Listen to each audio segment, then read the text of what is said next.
దేవ బండి పనిచేయక దేవ నడుచుకుని వెళ్తున్నాడని తెలిసి అక్కడికి భాను వస్తుంది. భాను వచ్చి ఇలా అంటూ ఉంటుంది, ఏంటి రాజా ఇది, నువ్వు నడుచుకుని వెళ్తున్నావని తెలిసి నాకు ఒక్కసారిగా బాధ అయ్యింది. అందుకే నీకోసం నేను రెక్కలు కట్టుకొని అర్జెంటుగా ఇక్కడికి వచ్చేసాను. రా రాజా, నువ్వు నా ఆటోలో వెళ్దువు గాని అని చెప్పి దేవాని దగ్గరుండి చేయి పట్టుకొని భాను అయితే తీసుకుని వెళ్తూ ఉంటుంది. అది చూసి మిథున అయితే చాలా బాధపడుతూ ఉంటుంది.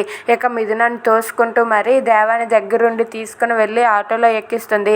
అది చూసి అక్కడ ఉన్న మిథున చాలా కోపంతో రగిలిపోతూ ఉంటుంది. ఇక దేవాని ఆటోలో కూర్చోబెట్టి భాను ఇలా అంటూ ఉంటుంది, ఏంటి నువ్వు ఇలానే ఉండాల్సిందే, ఎందుకంటే మా ఇద్దరి మధ్య ఉన్న లవ్వు అటువంటిది. నా రాజా ఎప్పటికీ నాకే సొంతం, నీకు అస్సలు కాదు. నా రాజాని నేను ఎప్పటికైనా దక్కించుకుంటాను. నువ్వు ఇక్కడ కింద పడి ఏడ్చినా సరే నా రాజా నీ సొంతం అవ్వడు. వెంటనే ఈ ఇల్లు ఖాళీ చేసి వెళ్ళిపో. ఇప్పటికైనా అర్థమైంది కదా, నా రాజా నేను ఎప్పటికీ ఒక్కటే అని చెప్పి అంటుంది. అది విని దేవ అయితే అలా చూస్తూ ఉంటాడు. ఇక భాను అలా అండం చూసి మిథున అయితే ఇంకా కోపంతో రగిలిపోతూ ఉంటుంది.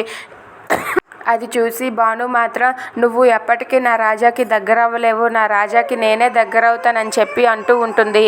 Thanks for watching friends. Please subscribe our channel.